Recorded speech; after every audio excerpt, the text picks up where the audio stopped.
Welcome to Make Your Money Matter with Brad Barrett, the show that aims to change the way you think about wealth management. Brad is a financial advisor, established radio host, and author of Retire Right. He is a managing director and partner at One Capital Management, an SEC-registered investment advisory firm managing over $4 billion for clients across the nation. Brad and his team are dedicated to helping clients protect and preserve their assets so they can reach their investment and retirement goals. And now, your host of Make Your Money Matter, Brad Barrett.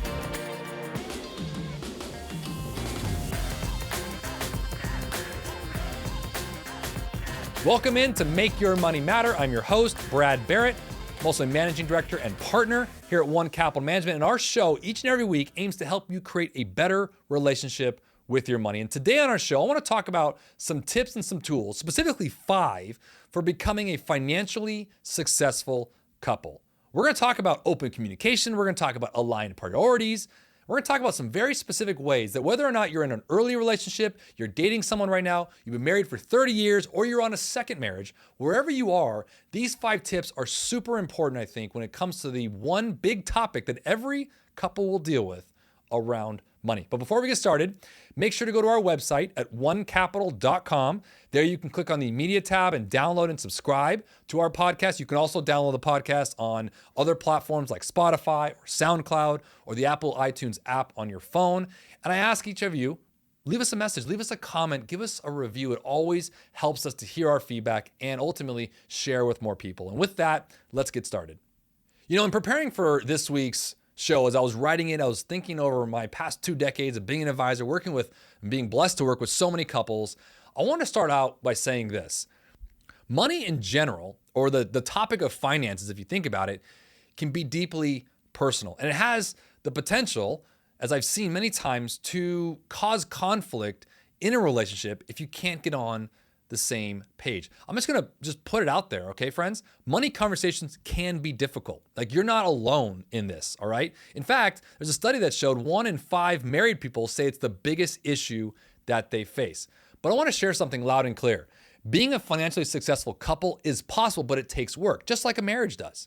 Now, I think to help you and your spouse build a healthier relationship with money and really with each other, I wanted to put together these 5 tips that I've used that I think some of them are going to be basic, but it's also really important to start at first base. Before you start talking about the grander things, let's go back to basics here. So speaking of basics, number 1 is this: discuss your money habits with each other and then ultimately with an advisor.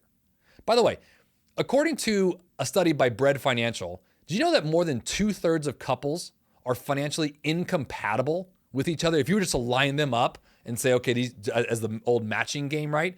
They'd be incompatible. Now, when dating, obviously, you know, we know this, right? We focus on physical compatibility and things like that, but being aware of how you and your spouse or potential spouse view money, I think, is invaluable. You may be, let's say, a conservative investor while your spouse or soon-to-be spouse is maybe more aggressive, or vice versa.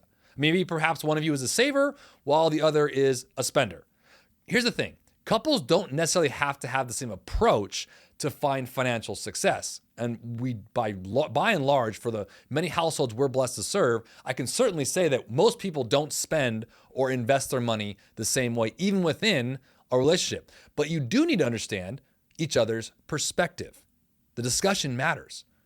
I want our clients, and I want you to hear this today and share what quote unquote financial success means to you. And your spouse, your girlfriend, your boyfriend should hear the same thing.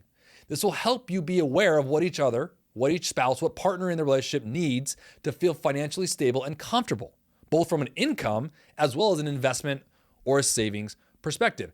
Look, this is going to sound crazy, but be honest with each other as you share your money habits. Habitual natures are with us no matter whether we want to believe it or not. You hear me say all the time that the behavioral psyche or our emotions play more of a game with us than anything else. So wouldn't you want to know where your spouse is coming from when it comes to their context of money?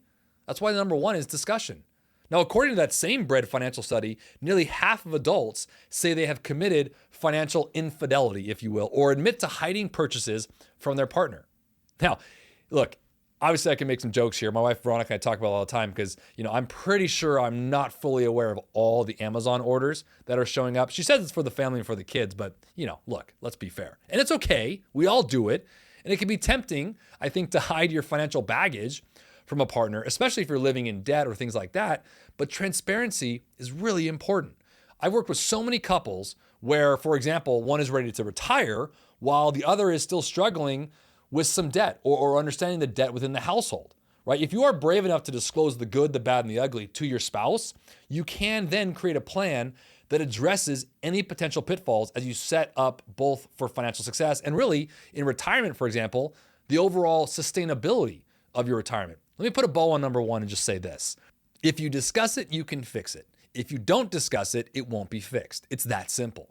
I share this a lot with our clients because I think the call to an advisor, for an example, is the last call when in reality that should be your first call. And so I think it's important to, once you have the discussion, to then meet with a third party. It really helps for the spousal conversations to set the course together and find where your inadequacies may lie. Now, number two, from number one, from discussion points, is then make a plan. By the way, this plan can be joint or separate. Now, I say more often than not, like when I meet with a couple, for example, one spouse, may know their household budget and investment portfolio like inside and out, while the other, frankly, is in the dark. And often, I think that person that's in the dark is shocked by how much they actually spend and save. Both people in the relationship should be aware of how much money is coming in and going out each month. Now, create a monthly budget. Now, I always share with my clients, and for any clients listening, I'm not a huge fan of the budgetary word. I like to look for patterns because what you did in the vacation last month, or if the tires need to be fixed last month, likely that's not going to happen every month. So the budget really isn't something that's a monthly thing that carry overs month over month. We're looking for patterns, overall spending patterns. And some couples find it easier to budget if their finances are combined into one joint account. I get that question a lot. And frankly, I've always shared it really isn't important for a third party like an advisor to say what you should do with joint accounts or not. It's more important to make sure that you make a plan together and are aware of each other's spending habits and then ultimately, where you want to go with your money. Stay connected. Get frequent updates on the show. Follow Brad Barrett and Make Your Money Matter on most social media platforms. And catch full episodes of Make Your Money Matter streaming now on our YouTube channel. To schedule your no-obligation appointment, go to onecapital.com or call 805-410-5454. The third tip here is you want to prioritize your tomorrow. Prioritize things like retirement together. Don't do it separately. Saving for retirement, I think for anybody, or just even for later years in general, can feel overwhelming, especially when you bring a spouse or someone into the mix. Like these questions that come up, right? Can you afford to retire at the same time? Do you both want to retire early? Are you both saving enough money? And if one is working and one is not, remember, I always share this, like when someone retires within a relationship, that person is getting the full attention that wasn't there before. You're now together. So having the conversations around, who you are together into retirement when you're not working really matters. That's a non-quantitative or non-financial discussion that you should have, but it's important. No matter how much or how little you're able to save, it's also important here. Number three, create the habit. Create the habit of investing now, and then ultimately increase your contributions over time. It's just like exercising, for example, or eating well, or dieting, or whatever it is. A new lifestyle is built one small step at a time. So number three, prioritizing your tomorrow together, prioritizing your retirement together. Number four is, I had a coach a long time ago tell me, embrace the hard. Comfort kills. Now, I thought it was pretty dramatic when he said that back then, but it made sense as I got older, right? The more we get comfortable with things and just want to avoidance, it doesn't really work well for us, right? So embrace hard conversations. Talking about money, let's just be frank here. Talking about money can feel uncomfortable for a lot of people and a lot of couples. But it's important, it really is important, friends, to push through this potential awkwardness and address the difficult situations. I'll give you one example that I think is interesting. Is even in my own family, like I talked to my dad, for example, and he knows what I do for a living, but he has a really hard time talking about end of life or estate conversations. And he's basically shared with me that it's more of his own issue around his own morbidity. But it's interesting to note that I think one of the things I see, the one common denominator in couples in general, is the end of life conversations. And I know it's awkward, This is an example of hard conversations, but solidifying your estate plan is an important process to navigate together. Like if you have children, for example, that matters. You want to understand together what you want to do for them. No one likes to think about relationships ending either, but some couples should discuss having a discussion together about maybe before you even get into the relationship about prenups and things like that. Now, I'm not speaking to anyone in particular there, but having these conversations matters. Taking this one stress off the table really makes for a great relationship, in my opinion. Now, before I think we get married, right, to anybody, I think it's important to experience a lot of these things together. You do this in dating, you travel together, maybe you move in together, but are you having the hard conversations about money together? That matters. And fifth and final, which is right off at number 4, talk about it. Talk about money early and talk about money often. The earlier you can start these conversations, the better, okay? As I share often, time is your greatest commodity in all aspects of life. So talk about it now. Many married couples, I think, and I've seen this all the time, we argue about money because we didn't fully understand each other's financial situation before walking down the aisle, or we didn't, forget the situation, we didn't understand their perspective. We didn't understand their background, their context of money for them individually. Because remember, you're individuals coming into a relationship and joining a life together. And so it's important to find that perspective, find that context of each other and hear them out. It's important. Now, it may not be a topic for your first date necessarily, but getting on the same financial page as your partner is super important. And I'll put a bow on this whole show today here. Being a financially successful couple isn't necessarily about the amount of money in your bank account, but it's rather how well you can work together to reach the goals that you have. Together, as a unit, don't look over the fence at what others have. Focus on you. Focus on what your partner, this person that you love and want to spend the rest of your life with, focus on what they see with money, and they should be doing the same for you.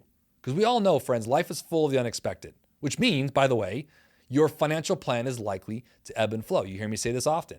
The one certain thing about life is there will be uncertainty. So if you can keep the lines of communication open, you should be more prepared to handle whatever life has to throw at you. I want to thank you for listening to the Make Your Money Matter show. As always, before acting on anything discussed today, speak with a financial advisor about your specific situation. Or again, if you'd like our help, you can reach us at 805-410-5454. And until next week, always remember to make your money matter. The information in this show is educational and general in nature and does not take into consideration a listener's personal circumstances. Therefore, it is not intended to be a substitute for specific individualized financial, legal, or tax advice. To determine which strategies or investments may be suitable for you, consult the appropriate qualified professional prior to making a final decision.